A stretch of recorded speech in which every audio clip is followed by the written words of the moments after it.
এজন্য রমজান মাস এমন একটা মাস আমাদের মাস থেকে বিদায় হয়ে চলে যাচ্ছে, যে মাসে আমরা এর গুরুত্ব তাৎপর্য অনেক শুনেছি, যে ওই ব্যক্তির মতো হতভাগা কে হতে পারে যে রমজান মাস পেল অথচ তাকওয়া অর্জন করতে পারল না, আল্লাহর কাছে তার গুনাহ মাফ করে দিতে পারল না। এর চাইতে হতভাগা আর কি হতে পারে? ঠিক না বা ঠিক বলেন?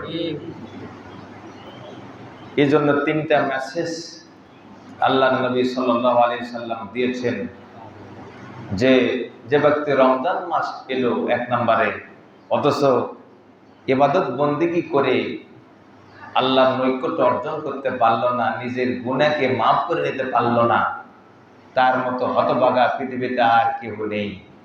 ঠিক না বা ঠিক?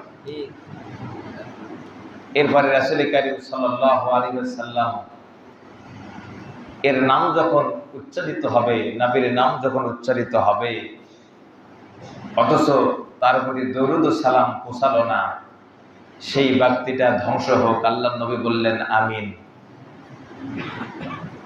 এরপরে যে ব্যক্তি পিতামাতা পেল, পিতামাতার খেদমত করে জান্নাত ক্রয় করে নিতে পারল না, পিতামাতার জীবিত অবস্থায় পেল, তার খেদমত করে তার সেবা করে জান্নাত ক্রয় করে নিতে পারল না, তার মতো হতভাগা এই পৃথিবীতে আর কেহ নাই। আল্লাহ নবী বললেন আমিন।